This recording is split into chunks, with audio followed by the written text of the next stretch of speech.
Abu Qirsafe el-Laythi, Zoti qoftë i kënaqur prej tij, shoku i profetit sallallahu alaihi wasallam, tregon thot, pra për veten e tij ishte rritur jetim. Thotë me tjamën dhe me tezën. Anoja shumë thot për të ndetë tek tezja.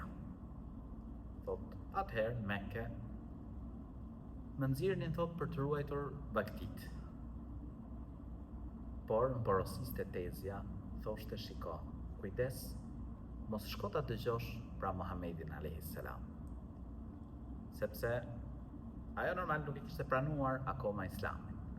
Thot, mund të ndikohesh prej tij. Thot, dhe sa herë shkoja, pra shkova herën e parë, i lash bagtit të kullosnin, ndërkohë thot, unë u drejtova për tek Muhamedi alayhis salam. Dëgjova thot ditën e parë. Më pas i dërgova thot delet në shtëpi, por s'kishin qumësht, nuk kishin kullot. Mu drejtua thot tha, çfarë kanë bagtit? Se nuk kanë qumësht. Kaloi dita e parë. Ditën e dytë thot, e njëjta gjë. Ditën e tretë thot, pranova Islamin dhe i tregova profetit alayhis salam, pra se çfarë po më ndodh me pjesëtarët e familjes. Profeti alayhis salam më tha thot që t'i sillja bagtit tek ai. Më pas profeti alayhis salam i preku bagtit dhe luti Allahun e lartësuar.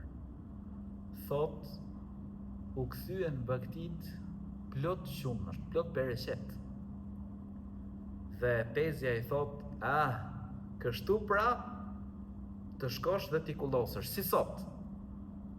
Atëherë i thash thot, shiko, bagtit, pra si dje, si partije, si sot, një lloj kanë kullot, por ajo që ndodhi është lutja që bëri profeti alayhis salam, bereqeti pra që erdhi për shkak të lutjes profetit sallallahu alaihi wasallam.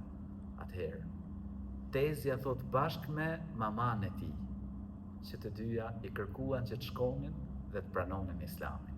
Dhe shkuan e pranuan Islamin për shkak të kësaj mrekullie të profetit sallallahu alaihi wasallam. Patjetër që profeti ynë sallallahu alaihi wasallam ka pas mrekulli të shumta. Kjo ngjarje e përmend Taberaniu në hadithet e gjata, al-ahadithu at-tiwal, pra Taberaniu. Dhe normal ngjarjet e tilla në kohën e profetit sallallahu alaihi wasallam pra kanë qenë të shumta.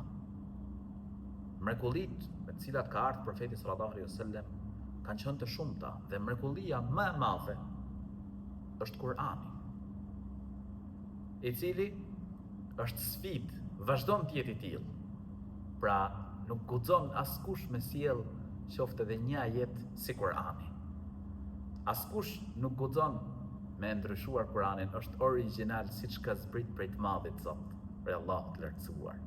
Dhe ashtu do të vazhdoj të jetë, pra askush nuk guxon me ndryshuar atë, e ajo është mrekullia më e madhe që i është dhënë profetit tonë sallallahu alaihi wasallam. Dëshmi e qartë se Muhamedi alayhis salam ishte profet i Allahut të lartësuar dhe kush e beson atë, kush e pason atë, fiton xhenetin botën tjetër. Kështu kuptohet për një hadith të profetit alayhis salam, se nuk dëgjon dikush për mua dhe më beson vetëm se hyn në xhenet, dhe nuk dëgjon dikush për mua dhe nuk më beson vetëm se hyn në zjarr.